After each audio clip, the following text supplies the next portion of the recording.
Nuevamente les saludo a mis hermanos. Señor nos acompañe en este tiempo y que nos dé fortaleza para vencer quizás el cansancio, quizás el sueño, la flojera que inunda nuestros ojos, nuestras mentes. Podamos estar atentos a la palabra del Señor. Vamos a orar, vamos a dedicar este tiempo al Señor. Señor, gracias por que ha sido muy bueno en darnos la oportunidad de escuchar tu palabra una vez más. Estamos aquí ansiosos por escuchar lo que tú tienes para decirnos. Te ruego que yo no sea de tropiezo, ni oculte el significado de tu palabra, al contrario, que pueda ser como un medio, como aquel que proclama tu palabra para el beneficio de la iglesia y no para el detrimento de su santificación. Perdona nuestras muchas maldades y te ruego que nuestro pecado en este momento no estorbe para escuchar tu palabra. Ayúdanos, Espíritu Santo, te lo rogamos porque queremos escucharte, queremos ser fieles a ti y lo que aprendamos a aplicarlo. En el nombre de Jesús. Amén. Pasiones desordenadas 3. ¿De dónde vienen las guerras y los pleitos entre vosotros? ¿No es de vuestras pasiones las cuales combaten en vuestros miembros? Codiciáis y no tenéis, matáis y ardéis de envidia y no podéis alcanzar. Combatís y lucháis, pero no tenéis lo que deseáis porque no pedís. Y cuando piden, no reciben porque piden mal, para gastar en vuestros deleites. Oh almas adúlteras, ¿no sabéis que la amistad del mundo es enemistad contra Dios? Cualquiera pues que quiera ser amigo del mundo, se constituye enemigo de Dios. ¿O pensáis que la Escritura dice en vano, el Espíritu que Él ha hecho morar en vosotros o en nosotros nos anhela celosamente? Ese es nuestro pasaje, Santiago 4 del 1 al 5. Vamos a ver específicamente los últimos dos versículos, 4 y 5, en el día de hoy. Yo creo que todos estamos de acuerdo en algo. Yo creo que todos estamos de acuerdo en algo. Y en lo que creo que estamos de acuerdo es que las amistades ejercen una influencia significativa en nuestras vidas. ¿Cierto? Las amistades ejercen una influencia significativa en nuestras vidas. Por eso es el dicho, dime con quién andas. De hecho, el libro de Proverbios nos exhorta a cuidar con quién nos juntamos, qué amistades tenemos, con quién nos la pasamos. Gracias, hermano.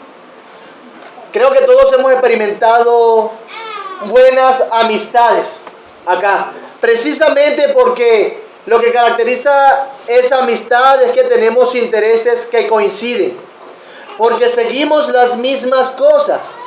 Definitivamente hay algo que nos une, hay algo que nos da armonía, hay algo que nos da estabilidad de la relación y nos permite disfrutarla.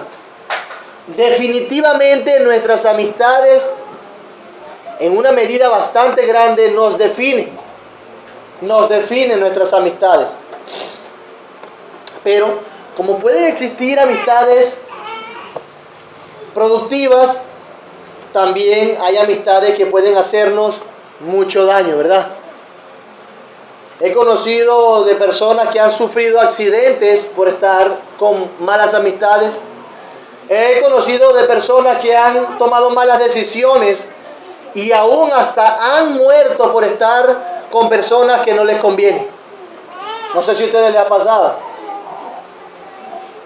Por andar con mala junta, como decimos nosotros. No se equivoca Pablo en 1 Corintios 15:33. No erréis, las malas conversaciones corrompen las buenas costumbres, dice Reina Valera. Pero dice también la Biblia de las Américas, no os engañéis, las malas compañías corrompen las buenas costumbres. Las malas compañías. Y eso es claro, eso pasa. Hemos visto amistades que ayudan muchísimo, pero hemos visto que amistades que dañan por completo. Creo que todos hemos podido experimentar la influencia que ejercen las amistades en nuestras vidas. Las amistades son una influencia poderosísima. ¿Y sabe qué? Dios nos exhorta, nos manda que nos cuidemos de las malas amistades. ¿Sí? De las malas influencias. No erréis. El versículo 4 y 5 de Santiago 4 dice: oh almas adúlteras, ¿no sabéis que la amistad del mundo es enemistad contra Dios? Cualquiera que quiera ser amigo del mundo se constituye enemigo de Dios.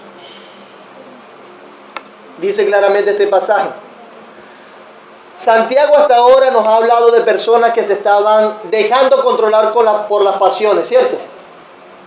Vimos cómo las relaciones interpersonales son afectadas por las pasiones, por nuestras pasiones.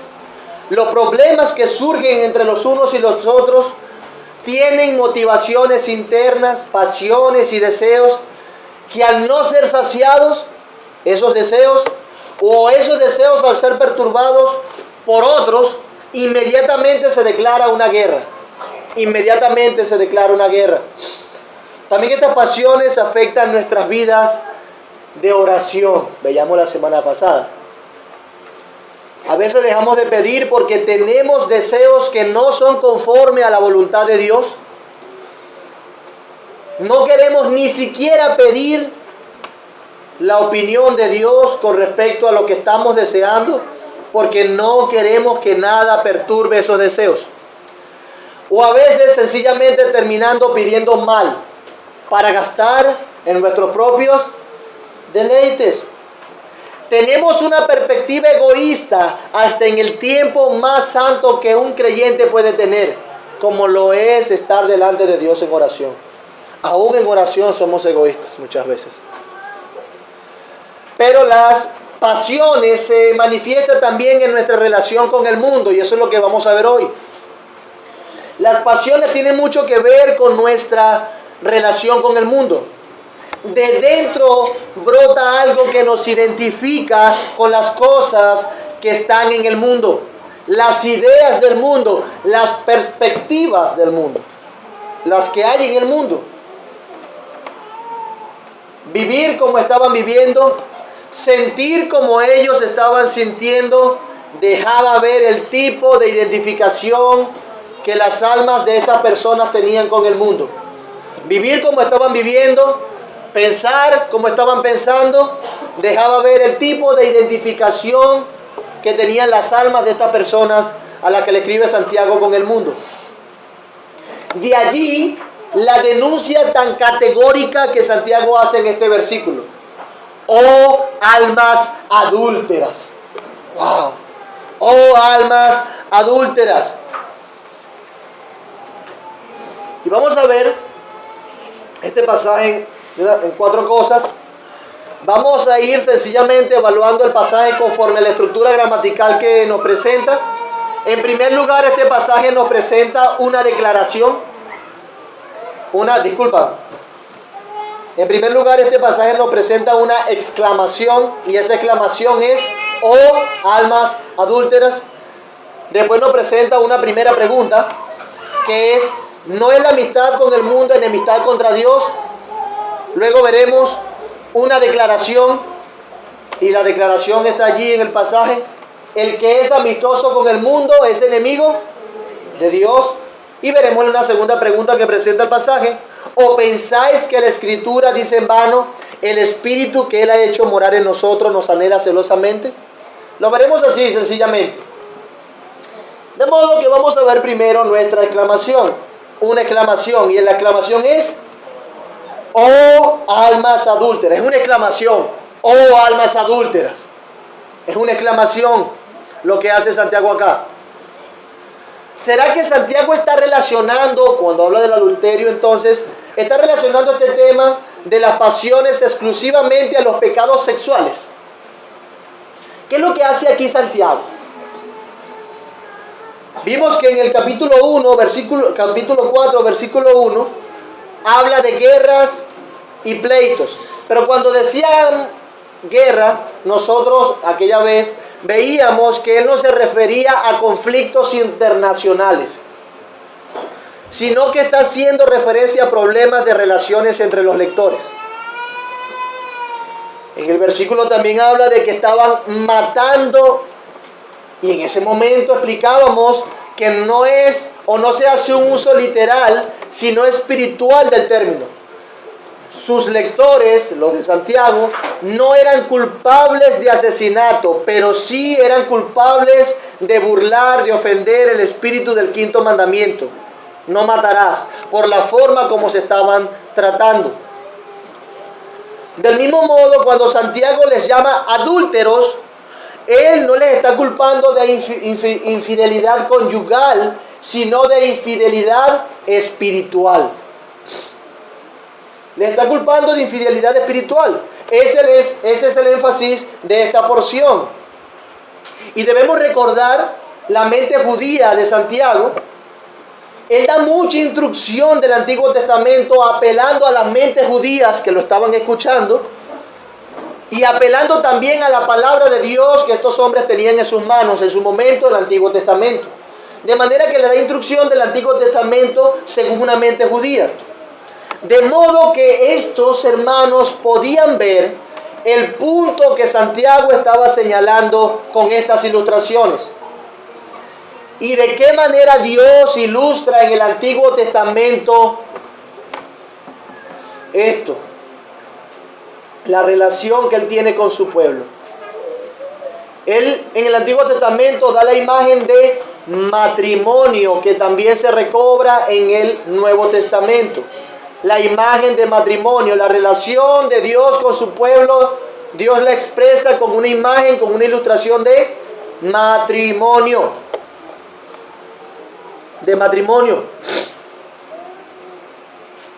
Vemos entonces en el Antiguo Testamento a Israel como la esposa, la prometida ¿de quién?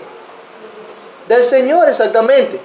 Isaías 54, 5 y 6 dice: porque tu marido es tu hacedor, Jehová de los ejércitos es su nombre, y tu redentor, el Santo de Israel. Dios de toda la tierra será llamado, porque como a mujer abandonada y triste de espíritu te llamó Jehová, y como a la esposa de la juventud que es repudiada, digo el Dios tuyo. Tu marido es tu hacedor, dice claramente este pasaje. Y en el Nuevo Testamento vemos a la iglesia como ¿qué? Como la novia del Cordero de nuestro Señor Jesús. De manera que las infidelidades del pueblo de Dios, tanto en el Antiguo Testamento como en el Nuevo Testamento, son vistas como ¿qué? Adulterio. Las infidelidades del pueblo de Dios son vistas como adulterio. Salmos 73, 27. Reina Valera dice así: porque he aquí, los que se alejan de ti perecerán. Tú destruirás a todo aquel que de ti se separa, dice. Pero cuando lo leemos en la versión de las Américas, dice: porque he aquí, los que están lejos de ti perecerán. Tú has destruido a todos los que te son infieles. Y de manera interesante, la traducción al griego del hebreo bíblico utiliza la palabra porneia. Y esa palabra porneia se utiliza para connotar o para definir fornicación. Porneia es la palabra adulterio, la palabra para infidelidad conyugal. Dice el pasaje de Salmo 73, 27: los que te han sido infieles, los que han adulterado contra ti, los que han fornicado contra ti, en otras palabras. Por eso dice que todo aquel que de ti se aparta en infidelidad, en adulterio. Porque he aquí, los que están lejos de ti perecerán, dice. Es decir, los que están lejos de Dios, e incluye una lejanía emocional. emocional. No solamente está lejos físicamente de Dios, sino es una lejanía emocional de Dios. Pero es que también vemos que cuando Cristo le escribe a la iglesia de Tiatira en Apocalipsis 2, del 19 al 23, presenta una figura parecida. Apocalipsis 2, 19 al 23 dice: yo conozco tus obras, y amor, y fe, y servicio, y tu paciencia, y que tus obras postreras son más que las primeras. Pero tengo pocas cosas contra ti, dice el Señor, que toleras que esa mujer Jezabel, que se dice profetiza, enseñe y seduzca a mis siervos a fornicar y a comer cosas sacrificadas a los ídolos. Y le he dado tiempo para que se arrepienta, pero mira, no quiere arrepentirse. No quiere arrepentirse de su fornicación, dice el 2:21. He aquí yo lo arrojo en cama y en gran tribulación a los que con ella adulteran otra vez, si no se arrepienten de las obras de ella. Y a sus hijos heriré de muerte, y todas las iglesias sabrán que yo soy el que escudriña la mente y el corazón. El adulterio era algo de corazón y mente, algo emocional también. Y dice el versículo: y os daré a cada uno según sus obras. Hermanos, esta era una iglesia que estaba siendo infiel a Cristo y le llama adúltera, fornicaria. La infidelidad a Cristo es vista como un adulterio espiritual. Jeremías 3, 14 y 20 dicen eso también. Pero específicamente Ezequiel 6, 9 lo menciona. Y cuando Ezequiel 6, 9 lo menciona, dice lo que Dios siente cuando su pueblo adultera. Ezequiel 6, 9 y 10 dice: y los que de vosotros escaparen se acordarán de mí entre las naciones en las cuales serán cautivos. Porque yo me quebranté, dice Ezequiel 6:9. Yo me quebranté. ¿A causa de qué te quebrantaste, Señor? De su corazón fornicario, que se apartó de mí. Y a causa de sus ojos, que fornicaron tras sus ídolos.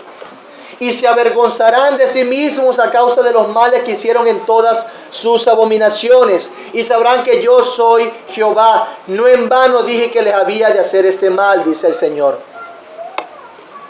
¿Cómo nosotros vemos el adulterio? ¿Qué produce el adulterio en el ofendido?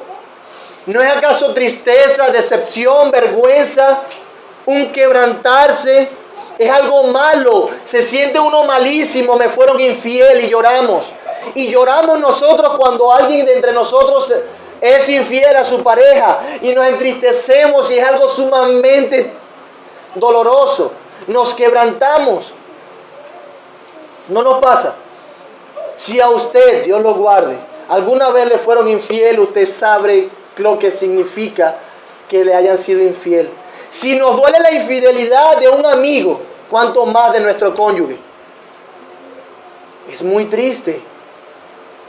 Pero el sentir de Dios es mucho mayor que el nuestro.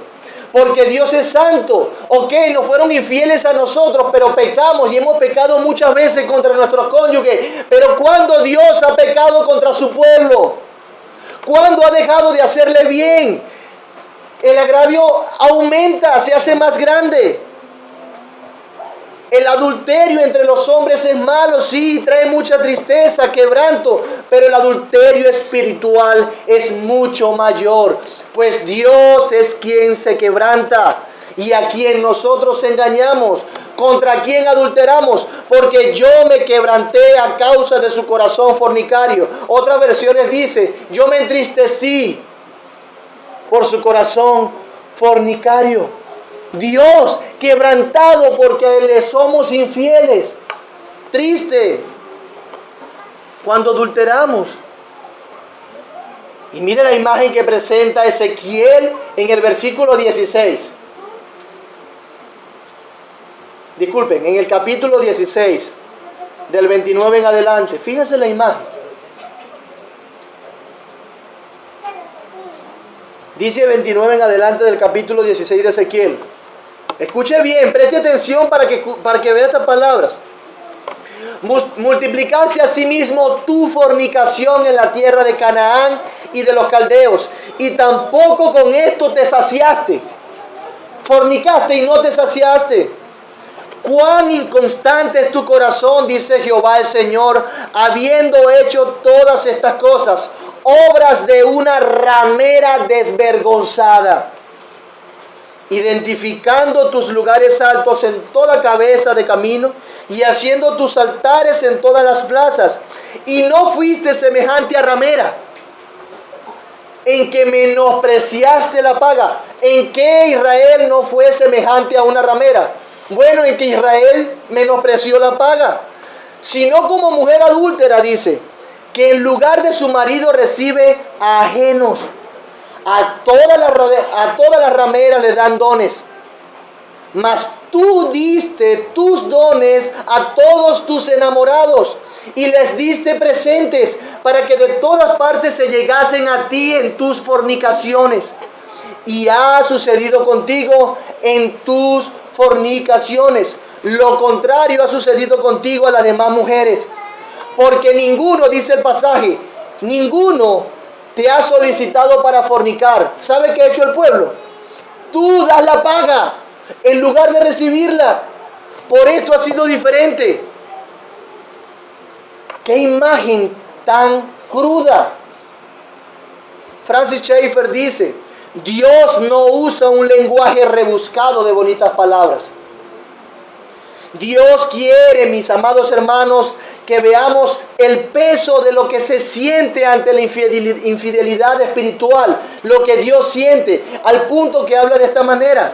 Francis Schaeffer continúa, los hombres podrían buscar palabras bonitas para pintar estos pecados en el mundo. No le llame ramera, llámale prostituta pero Dios no lo hace así, dice Francis Schaeffer. En vez de que nos buscaran para pagarnos, mis hermanos, en vez de que nos buscaran para pagarnos como ramera, nosotros buscamos para pagar como ramera. Cuando nos vamos tras el mundo, cuando vamos tras sus ídolos y cuando vamos tras sus deseos, hacemos eso. Buscamos nosotros mismos voluntariamente para ser infieles y pagamos para eso. Ni siquiera nos pagan a nosotros. Esa es la idea que presenta ese pasaje de Ezequiel. Qué grave es este asunto. Oseas 4, 12 y 13 también habla de ese adulterio espiritual de Israel. Oh almas adúlteras. No les pregunta, ¿será que son almas adúlteras? Evalúense. No, oh almas adúlteras.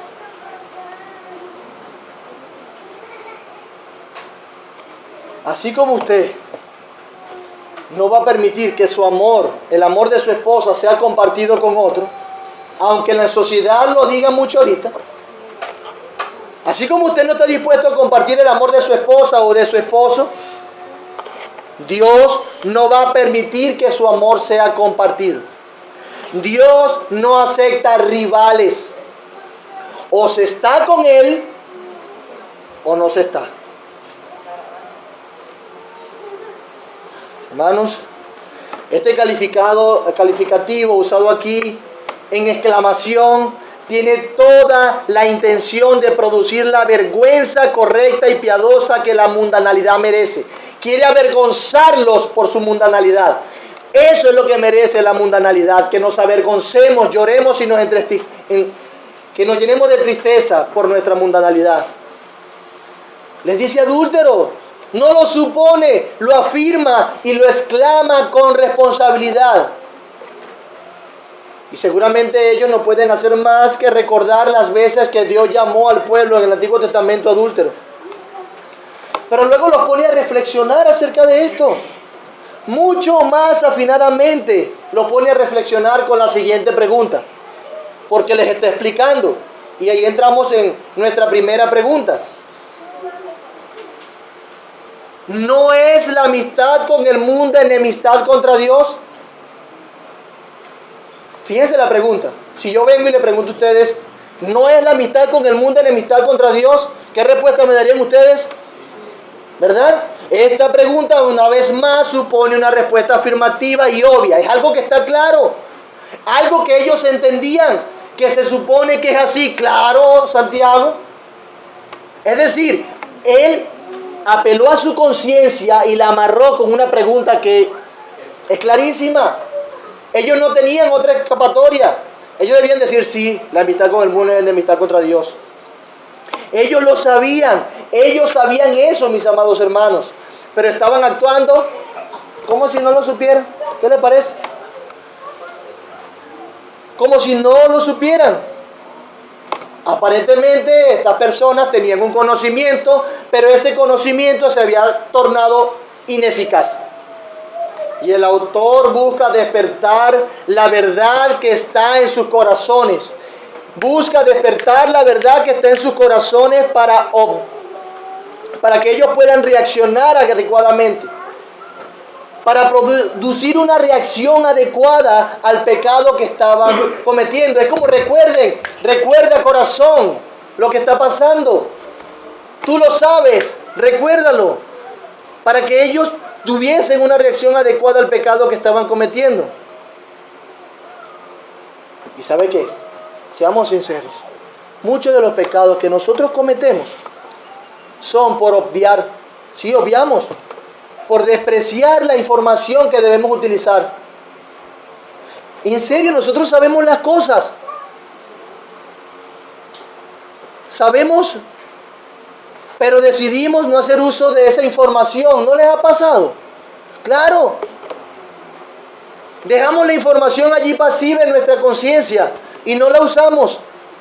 Sabemos muchas veces lo que debemos decir. Sabemos muchas veces lo que debemos hacer, cómo hacerlo. Sabemos muchas veces con qué disposición debemos hacerlo, inclusive orar. ¿Cuántas veces debemos hacerlo? Lo sabemos, pero no lo aplicamos, no hacemos uso de esa información. Y terminamos diciendo a algún amigo o en la consejería, sí, es que yo sabía que era así, pero igual lo hice. Sí, es que yo sé, todo lo que tú me estás diciendo yo lo sé, pero igual lo hice. Y terminamos a veces diciéndoselo al Señor, sí, Señor, yo sabía, pero es que, no nos pasa. La información que tenemos allí, en vez de usarla y que eso llene nuestros corazones, la dejamos ahí pasiva. Sabemos la verdad, pero no actuamos conforme a la verdad. Eso le pasó a estos hermanos. Y eso es lo que quiere hacer Santiago, despertar sus mentes. Y con esta pregunta, Santiago definitivamente no quiere dejar que alguien se quede como evadiendo la cuestión, como evadiendo el problema. No, todos somos culpables de lo mismo. Pero debemos reflexionar también acerca de otra palabra. ¿A qué se refiere Santiago con la palabra mundo? ¿Se refiere Santiago acaso a la bolita donde vivimos, donde están las matas, donde están los mares, donde están las montañas? ¿Es a ese mundo que Santiago se hace referencia acá? Yo creo que no.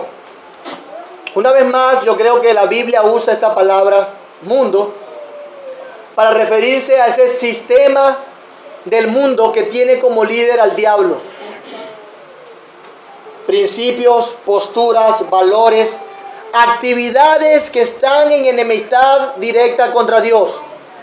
Hermanos, cuando dice mundo se refiere a un sistema, es una forma, es un orden en el mundo llevado por principios malignos propuestos por Satanás. Cuando dice mundo es ese sistema, liderado ¿por quién? Por Satanás, y que abiertamente está opuesto a Dios. Ya Santiago en el capítulo 1 había dicho que nos guardáramos sin mancha. ¿De qué? ¿De qué nos debemos guardar sin mancha? Del mundo. Sí, ya nos lo había dicho, debemos guardarnos sin mancha del mundo. Y es ese mundo que habla aquí, cualquiera que se hace amigo del mundo. Hay un mundo, hermanos, hay un mundo, hay un sistema en el cual vivimos. Un sistema que permea toda la sociedad, que está corrupto, sucio y que continuamente está lanzando su suciedad. Hay un sistema en el que vivimos. es un mundo sumamente peligroso, sumamente peligroso. Por eso es que nosotros vemos a nuestro Señor Jesús orando. Señor, oro para que no los saques del mundo, sino para que los guardes del mundo, de todo ese sistema. Señor, oh buen Dios, oraba Cristo, guarda a estos discípulos de todo este sistema. Mundo corrupto, sucio y caído, totalmente opuesto a Dios. Ese sistema corrupto es a quien estos hermanos estaban ofreciendo su amistad. Ellos querían ser amigos de ese sistema. Y ese mismo mundo es el que nosotros vivimos, ese mismo sistema, gobernado por el mismo líder, el príncipe de este mundo, Satanás. ¿Y sabe qué? Nosotros estábamos en ese mundo. Sí, antes estábamos en ese mundo, seguíamos esa corriente. Eso significa que no es un mundo desconocido, es un mundo que sabemos y podemos identificar. No somos ignorantes de lo que implica ese mundo corrupto, ¿verdad? Porque venimos de allí. Nosotros conocemos eso. Hermanos, es el pensamiento de ética, de moral y conducta en el cual vivíamos estando sin Cristo. Todos esos criterios éticos, morales, de conducta, nosotros vivíamos en ellos cuando estábamos sin Cristo, lo conocemos. Pero ahora la cuestión se complica un poco, pero también se pone mejor, porque estamos viviendo en ese mismo sistema, en ese mismo mundo, pero con Cristo. Con Cristo. Ya no pertenecemos a ese sistema, Cristo nos libró, pero estamos dentro de la influencia de ese mundo perverso. De ese sistema, de ese mismo sistema. De ese sistema malo, querían ser amigos aquellos a los que le escribe Santiago. ¿Será que nos pasa a nosotros? ¿Es que acaso muchas veces no queremos nosotros también estar en amistad con el sistema del mundo? ¿Ser amigables con los principios éticos del mundo? Sí nos pasa, ¿verdad? Parece que estamos como estos hermanos, ofreciendo nuestra amistad al mundo y sus principios. Hay otra cosa que debemos aclarar acá y es amistad, el término amistad. Hemos visto el término mundo, pero debemos aclarar el término amistad. Y esta palabra amistad es interesante. ¿Qué significa la frase amistad del mundo? Otra buena pregunta que podemos hacernos. ¿Habla de la amistad que el mundo nos ofrece, este pasaje, o de la amistad que nosotros le ofrecemos al mundo? Repito, ¿este pasaje habla de la amistad que el mundo nos ofrece o de la amistad que nosotros le ofrecemos al mundo? ¿Qué creen ustedes? El versículo siguiente nos ayuda a identificar de qué se está hablando en la declaración siguiente, nos ayuda a identificar de qué se está hablando. Fíjense que la declaración siguiente: oh amas adúlteras, ¿no sabéis que la amistad del mundo es enemistad contra Dios? Cualquiera pues que quiera ser amigo del mundo, se constituye enemigo de Dios. De modo que somos nosotros quienes estamos ofreciendo la amistad del mundo, no el mundo a nosotros. ¿Qué le parece? Es la amistad que nosotros mismos le ofrecemos al mundo. Es la paz que nosotros mismos podemos lograr en nuestro espíritu, alcanzar en nuestras mentes con el mundo. Podemos estar tranquilos y queremos esa amistad, queremos estar en paz con el mundo. Queremos hacer las paces con el mundo. Mundo, tú y yo, sistema corrupto, vamos a hacer las paces, porque siempre tenemos que estar peleando, ¿verdad? Oye, qué broma. Somos nosotros mismos. Hermano, pero eso es exactamente lo que Dios no ha hecho. Dios no ha hecho las paces con este mundo corrupto, al contrario, lo ha de juzgar y lo juzgó en Cristo. Dios ha hecho eso. Finalmente parece que nosotros sí queremos hacer algo que Dios nunca ha hecho. Queremos lograr una amistad que Dios nunca ha propuesto. Queremos hacer la paz con el mundo, algo que Dios no ha dicho. Pero ¿qué es esa amistad? ¿Qué es esa amistad? Bueno, escuche, anote si lo tiene por allí. ¿Qué es esa amistad? Bueno, esa amistad es aquella complacencia y deleite en la compañía del mundo. Imagínese al mundo como un amigo, como una persona. Y usted se deleita caminando y estando con el mundo. Qué bueno, siente esa complacencia, ese deleite en la compañía del mundo. Hay un afecto.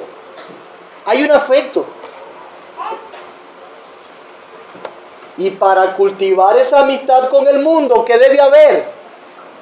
Los amigos tienen cosas en común.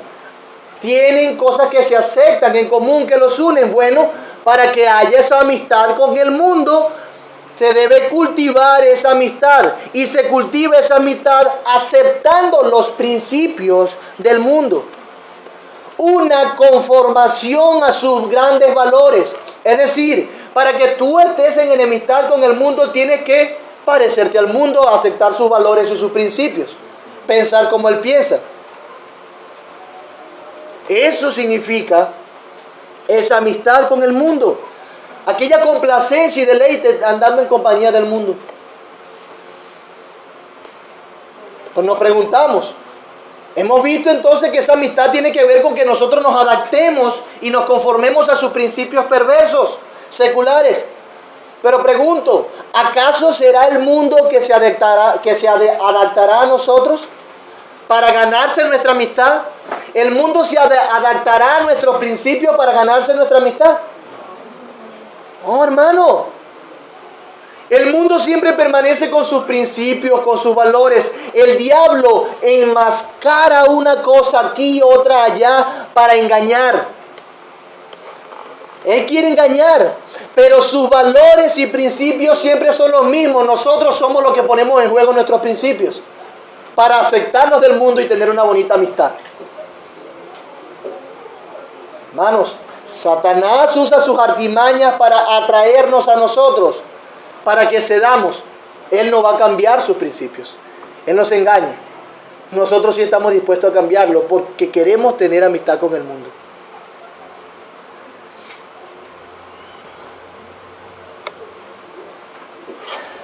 Somos nosotros los que buscamos la manera de hacer la paz. Somos nosotros los que buscamos la manera de hacer la paz donde Dios no la ha propuesto. Pero no perdamos el hilo de este pasaje. El propósito principal de esa amistad con el mundo, ¿cuál es? Bueno, es el placer personal. Estamos hablando de las pasiones, de los deseos. El propósito principal de esa amistad con el mundo es que nosotros satisfagamos nuestros deseos, nuestro placer personal.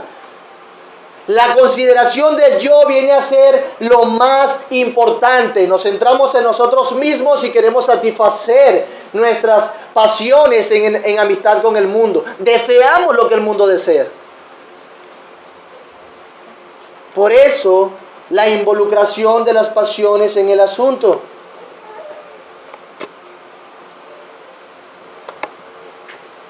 Ahorita las amistades son muy superficiales. Yo soy amigo tuyo en Facebook, en Instagram. Y nunca he visto, bueno, lo he visto por foto. Son muy superficiales, pero debemos ver el concepto de amistad como lo ve un judío o como lo veía un judío. Ellos identificaban la amistad no tan superficialmente como se ve ahora. Una amistad para ellos era una identificación. El compartir vivencias y experiencias, el sufrir con el otro, el gozarse con el otro.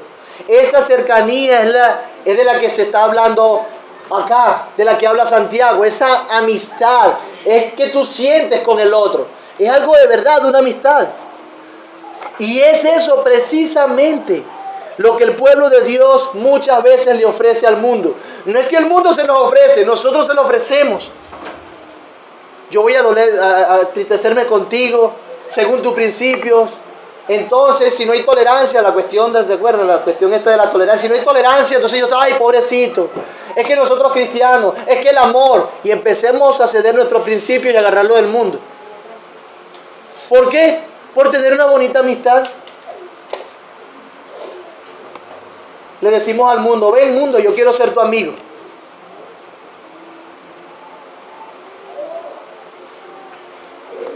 Ok, pastor, pero entonces todo lo que nosotros nos podamos interesar, que es del mundo, o que está en el mundo, mejor dicho, es malo. Todo lo que nosotros nos podamos interesar del mundo es malo. Bueno, debemos ser sabios. Quizá podemos interesarnos en muchas cosas, y debo aclarar que son lícitas. La ciencia, el arte, la literatura, el deporte, entre otras cosas. Pero nunca en detrimento de nuestros principios.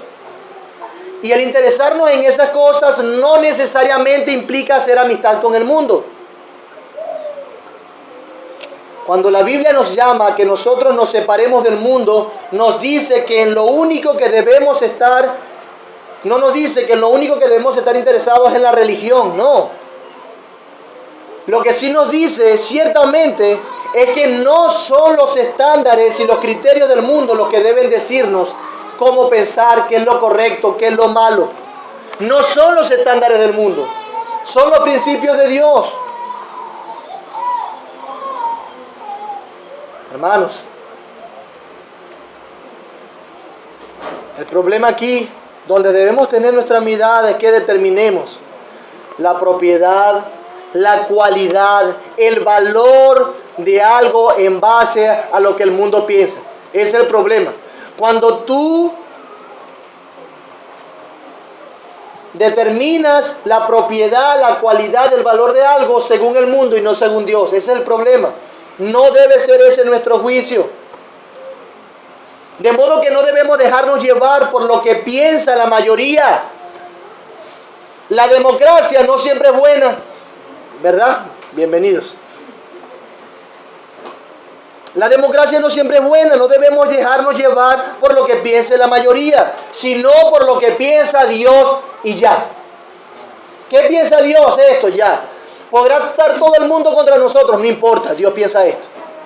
Vamos a perder la vida, no importa, Dios piensa esto. En última instancia, la diferencia entonces radica entre qué dice Dios y qué opino yo. ¿Qué pienso yo? ¿Qué deseo yo? ¿Qué dice Dios? Es allí la diferencia. ¿Qué piensa el mundo? ¿Qué piensa Dios? Hermanos, las cosas no son como siempre nosotros queramos y deseamos. Somos demasiado caprichosos. Es como Dios quiere y como Dios desee. Ese debe ser nuestra conformación. Y eso es precisamente lo más importante. Lo que Dios desea y quiera. Nada de lo que Dios considere pecado, hermano.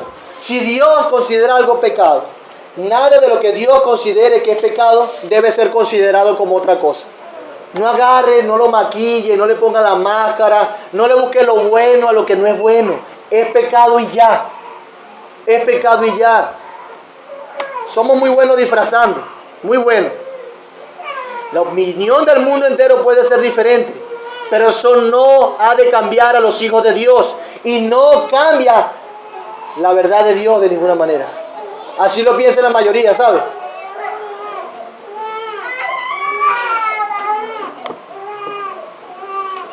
Muchas veces pasa que mientras la gente ve algo como un asunto trivial y sencillo, para Dios es un asunto sumamente serio.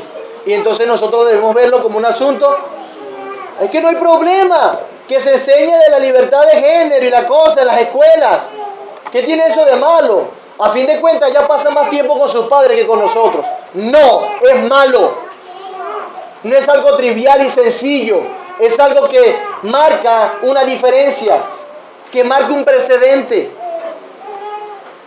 No, hermano, lo que Dios dice que es importante y ya. No importa que la gente diga que es trivial y sencillo. Nuestro tercer punto, una declaración. Vamos a ver la declaración que nos presenta el pasaje. Nos presenta una afirmación el pasaje. Versículo 4. Cualquiera pues que quiera ser amigo del mundo, se constituye enemigo de Dios. Cualquiera que quiera ser amigo del mundo, se constituye enemigo de Dios. Fíjense que se usa la palabra constituye, se constituye, se hace, toma una postura, se toma una postura. No es que por casualidad, vale, termino haciendo eso, enemigo de Dios o amigo del mundo. Es que se coloca a sí mismo como un enemigo de Dios y lo hace como una expresión libre de su voluntad. Usted quiere de verdad, no simplemente fue engañado, sus pasiones quieren. Sus pasiones quieren, mis pasiones quieren. El pasaje dice, quiera ser amigo del mundo. Él procura esa amistad y la consigue. Hay intención y propósito en el asunto. Yo lo busco, yo lo deseo, yo lo amo. Por eso voy tras el mundo. Eso no ocurre por casualidad. Sus pasiones están involucradas. Sus pasiones están involucradas. Aquí no se está hablando de alguien que progresiva y casualmente se encuentra en una atmósfera mundana. No, es una decisión deliberada. Yo quiero eso. Y busco la manera de maquillarlo, busco la manera de callar, de no orar, oro mal. Me llevo por delante quien sea con tal de establecer esa bonita amistad con el mundo. Yo lo quiero. El que quiera ser amigo del mundo se constituye enemigo de Dios. Hermano, cuando tú pecas, lo haces voluntariamente por tus deseos. Así lo haces. Y voluntariamente entonces estás prefiriendo ¿a quién? ¿A Cristo o al mundo? Al mundo. ¿No es eso el pecado? No hay neutralidad aquí. Ay, no, qué pobrecito. Es que mire, se fue poquito a poco. Ay, bueno. No, él quería eso. Hermano, sáquese eso de la cabeza. Pues ningún cristiano tiene la capacidad de reconciliar al mundo con Dios. El mundo, este sistema perverso y Dios son irreconciliables. Y solamente el que alcanzó esa reconciliación de personas que pertenecían a ese mundo fue Cristo. Pero el sistema como tal, Dios lo va a juzgar en su tiempo. Dios lo va a juzgar. Entonces vemos que es una declaración sumamente fuerte. Pero ¿qué procura Santiago con esta declaración fuerte? Hermano, Santiago estaba buscando que sus destinatarios examinaran sus propios corazones, a ver de qué bando eran. Hermano, examina tu corazón, a ver de qué bando te estás poniendo. ¿Estás del bando de Dios o estás del bando del mundo? Eso fue lo que Santiago hizo, tratar de exponerlos para que examinaran sus corazones. Por eso, mis amados hermanos, es que identificarse con el mundo es un desafío a Dios mismo. Tú te identificas con el mundo y estás desafiando a Dios. Podemos hacer lo que queramos, brincar como queramos, hacer maromas para malinterpretar este pasaje. Pero la verdad es que aquí dice que la amistad con el mundo, sencillo. No puedes estar satisfaciendo tus pasiones mundanamente con lo que ofrece el mundo y seguir y decir que aún así sigues bien con Dios. No puedes. No, pero pastor, es que no es malo. No, pero es que no esto. No, pero es que no es la intención. No, pero es que tengo muchos amigos y esto y lo otro. No, porque es que es para predicar. Hermano, no puedes estar satisfaciendo tus pasiones mundanamente si estás bien con Dios. No puedes. Estos hermanos se encontraban en un serio problema. Y lo que Santiago dice, y la forma en que lo dice, busca cargar las conciencias de estos hermanos con respecto a la importancia de este tema. Hermano, ¿estás cargando tú tu conciencia con la importancia de este tema? ¿Estás evaluando tu corazón, viendo si prefieres las cosas del mundo? Pero yo no creo, de pana, yo no creo que estas personas estaban tomando abiertamente la actitud de enemistad contra Dios. No, chico, hoy bueno, voy a ser enemigo de Dios y salgo a la calle. Yo no creo que lo hiciesen así. La cosa es que con lo que hacían,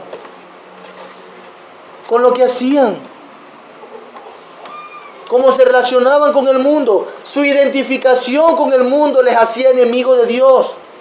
No es que lo decían, yo soy enemigo de Dios, ve el mundo y dame un abrazo. No es así. Pero la forma como usaban su lengua, la forma como se denigraban los unos a los otros, la forma como ellos se comportaban en conflicto por las pasiones, la forma como ellos se peleaban entre ellos, la forma, a fin de cuentas, como ellos estaban viviendo, demostraba que tenían una pasión más grande por el mundo que por Dios. La forma como vives, mi amado hermano, está demostrando que tú tienes una pasión más grande por las cosas mundanas o por Dios. ¿Cómo vives?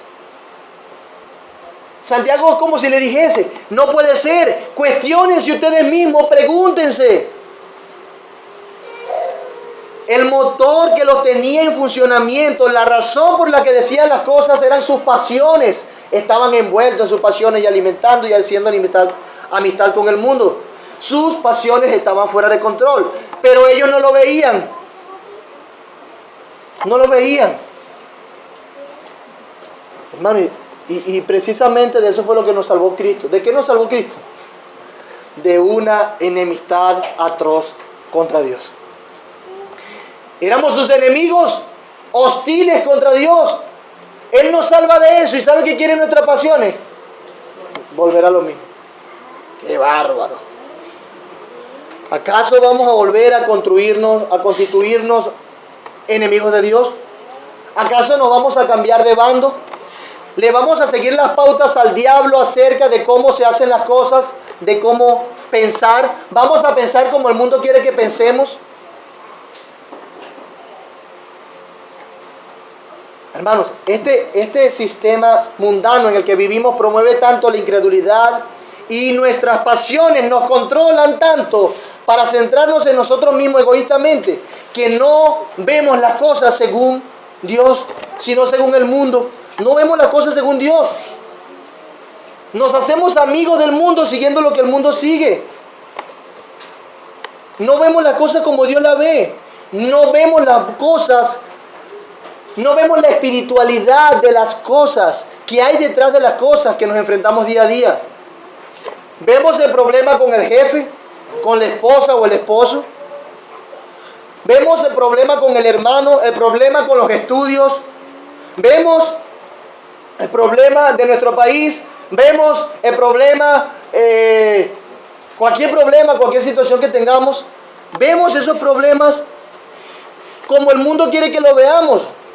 Y nosotros realmente no vemos al diablo detrás de estas cosas como el príncipe de este mundo. Allí echándole leña al fuego y poniendo tropiezos.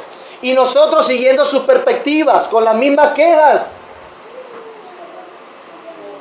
No es sencillamente el problema matrimonial. No es sencillamente un problema laboral. No es sencillamente que no tienes deseo de leer tu Biblia. Es que hay alguien detrás encargado de que tú no quieras leer tu Biblia. Hay alguien que está detrás que te va a llenar la mente de 1000 cosas para que no ores. Hay alguien que está detrás que te va a hacer hipersensible para que te moleste con cualquier cosa que te digan. Hay alguien detrás. Las pasiones y el mundo nos rodean. Estas cosas no surgen del vacío. Hermanos, pregunto, ¿vamos a ponernos en una postura de enemistad por vivir con los principios de este mundo y de quien lo controla? No, hermanos. Y tristemente el que persiste en vivir en eso demuestra que es un enemigo que nunca ha conocido la gracia de Dios. También entonces debemos saber que la mundanalidad es un pecado en el que caen también los hijos de Dios. Pero el que persiste en la mundanalidad finalmente demuestra que no es un hijo de Dios. ¿Cómo le pasó a Demas, quien sucumbió amando más el mundo? Pablo a Timoteo se lo dice. ¿Sabe? Lo rudo es que el mundo nos permite compartir nuestros corazones y no creemos el cuento. Pero tú puedes seguir yendo a la iglesia. Tú puedes seguir haciendo esto y no pasa nada. El mundo nos permite, nos da concesiones. Puede compartir nuestros corazones. Pero ¿sabe qué? Pero nuestro Dios no es así. Soy yo y más nada. Dios quiere que nuestros corazones sean completamente de Él. Ninguno puede servir a dos señores, porque o aborrecerá al uno y amará al otro, o estimará al uno y menospreciará al otro. No puede servir a Dios. ¿Y a quién? Y a la riqueza. Hermano, la mundanalidad es un peligro. El pensar solo en las cosas terrenales es un peligro y ha hecho sucumbir a muchos y seguirá haciéndonos sucumbir si nosotros no estamos alertas, si no nos cuidamos. Estamos en el mundo, pero no somos del mundo. Somos ciudadanos de otro mundo. Vivimos como personas que van dirigiéndose a una tierra celestial. Entonces mostremos por lo que decimos, por cómo vivimos, por cómo sentimos, por nuestras expectativas, por nuestras esperanzas, por nuestros sueños. Mostremos a través de eso de dónde somos, cuál es la nacionalidad que tenemos. No vayas tras lo que el mundo propone, por favor. No lo hagas. Hermano, ¿cómo nos distinguimos? ¿Cómo nos hacemos sentir? Romanos 8, 5 y 6 nos hablan de eso. Primera de Juan 2, 15 al 17, por cuestiones de tiempo no lo leo, nos habla de eso. No améis al mundo ni las cosas que están en el mundo. Si alguno ama al mundo, el amor del Padre no está en él. Dice Primera de Juan 2, 15 al 17, leí el 15 nada más. Juan también nos involucra en las pasiones en esto, y él dice que las pasiones están involucradas en nuestro amor al mundo. Hermano, el mundo y su príncipe está detrás de todas esas pasiones mundanas. No es trivial, no es sencillo lo que estamos sintiendo aquí. Dios toma el tema de la mundanalidad, de la amistad con el mundo muy en serio. Al punto que nos dice que somos adúlteros. El Espíritu de Dios le estaba diciendo a estos hermanos, oh almas adúlteras. En exclamación. ¿Qué quieres tú, hermano? ¿Cuál es la inclinación de tu corazón? ¿Qué quieres tú? Y brevemente, muy brevemente, debo tomar la última pregunta, la segunda pregunta. ¿O pensáis que la Escritura dice en vano, el Espíritu que Él ha hecho morar en nosotros nos anhela celosamente? ¿Acaso la Escritura dice eso en vano? ¿Dice la Escritura eso en vano? ¿Pero qué es eso? Bueno, que Dios es un Dios celoso. Dice la Biblia en vano que Dios es un Dios celoso, nada más porque se ve bonito. No. Nos anhela celosamente. Que si ponemos nuestros ojos en otras cosas, Dios se pone celoso. Él nos anhela. Hermano, Dios se pone celoso. Un celo santo a favor de los suyos. Dios no quiere que coqueteemos con el mundo. Él ha puesto el Espíritu Santo en nosotros que nos anhela celosamente. Dios nos quiere para Él y nadie más. Por eso pagó tanto por nuestra redención. Dios no quiere que tus pasiones te controlen. Él no quiere que seas dirigido visceralmente. Él no quiere que seas motivado por el mundo. Él no quiere que vayas tras los principios mundanos. No quiere que te deleites en otra cosa que no sea Él. Él te anhela celosamente. Te anhela. Cuando nosotros vamos tras el mundo y sus deseos, el Espíritu Santo, ¿qué hace? Se entristece. Pues una persona se contrista. El Espíritu de Dios está en nosotros y nos anhela celosamente. Usted cela a su pareja y lo anhela, sí. Imagínese Dios que es santo. ¡Wow! Él desea que le veas a Él y tú te deleites en Él nada más, que le ames a Él nada más, que hagas las cosas por Él y para Él. Te anhela celosamente. Qué grandioso amor apasionado de nuestro Señor por nosotros. Sí, somos su esposa. Somos su novia. No coquetees con otro. No le piques el ojo. No le des alas. Hermano, eres la esposa de Cristo. Eres la esposa de Cristo y te anhela celosamente. Qué amor tan grandioso. Pero qué adúlteros somos. Dios anhelándonos y dándonos todo lo necesario para satisfacernos en Él, y nos vamos tras otro. Y no solamente eso, dice la Biblia, no es que nos pagan para irnos tras los otros, nosotros pagamos para irnos tras ellos. ¿Acaso lo dice en vano la Escritura todo esto? ¿Tomamos a la ligera lo que dice la Biblia? ¿Qué significa para Dios que coqueteemos con el mundo? Es algo terrible, es algo horroroso delante de los ojos de Dios. Debemos meditar en eso, mi hermano. Pregunto, ¿dónde estamos cultivando nuestra relación? ¿Dónde? ¿Con Dios o con el mundo? ¿En quién piensas más? Haz ese ejercicio. ¿En quién piensas más? ¿En Dios o en el mundo? ¿Qué haces más? ¿Ir al cine o hacer una buena obra? ¿Qué haces más? No porque ir al cine sea malo. Estoy hablando de qué haces más. ¿Asistir a eventos sociales o a reuniones de edificación? ¿Qué haces más? ¿Qué quieres más? ¿Qué quieres más? ¿Dónde está el deleite de tu corazón? ¿En el mundo o en Dios? ¿A qué le ponemos más corazón y qué hacemos con más pasión? Nos preparamos para jugar fútbol los lunes y nos preparamos, pero nos preparamos para venir a congregarnos el domingo y estar atentos todo el tiempo. Nos preparamos para ir al trabajo, pero nos preparamos para venir al culto y estar atentos. ¿A qué le ponemos más corazón? ¿Qué hacemos más apasionadamente? ¿En qué nos deleitamos más? Hermano, y somos tan malucos que seguimos preguntando, ¿pero qué tiene de malo? Y malinterpretamos lo que se está diciendo aquí. Si sigues preguntando, ¿qué tiene de malo? Y malinterpretando lo que se dice aquí, hay que seguir trabajando contigo, definitivamente. Cuídate de que la influencia del mundo sea más grande en tu vida que la de Dios y sus medios. Voy a repetir eso. Cuídate de que la influencia del mundo sea más grande sobre ti, que la de Dios y sus medios.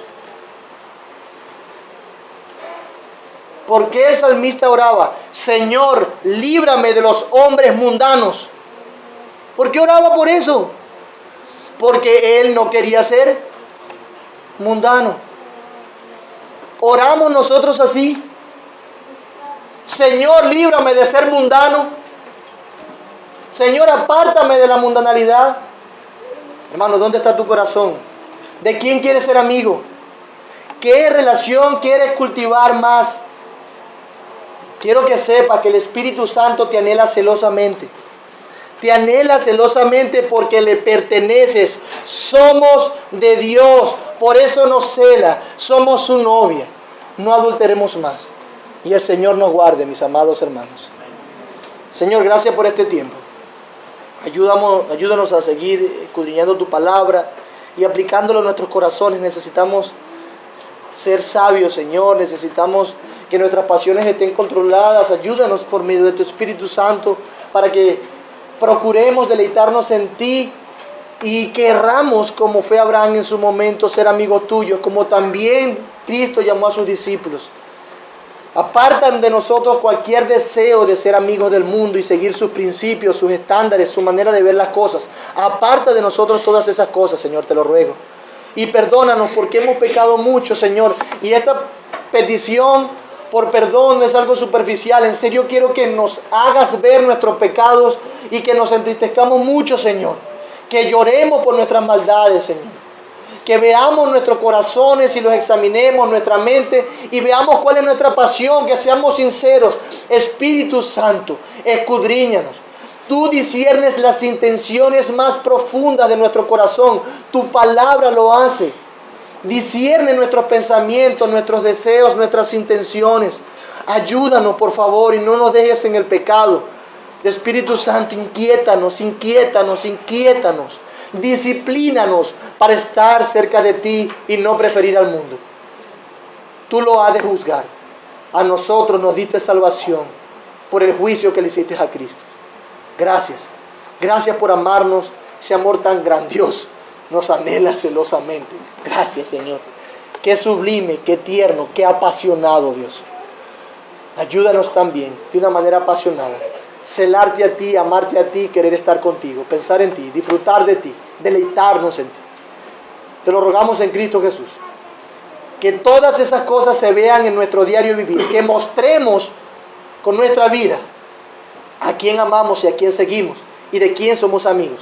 en nuestros matrimonios, en nuestros trabajos, en nuestras actitudes, en medio de la dificultad, en medio de la alegría, en medio de la abundancia, en medio de la escasez. Ayúdanos a demostrar que vamos camino a una tierra celestial, no a perecer con este mundo. Oramos en Cristo Jesús y te damos gracias, Cristo, porque tú nos salvaste de aquella enemistad. Gracias por constituirnos amigos de Dios y hacer la paz entre Dios y los hombres. En tu nombre oramos y te alabamos y bendecimos. Amén.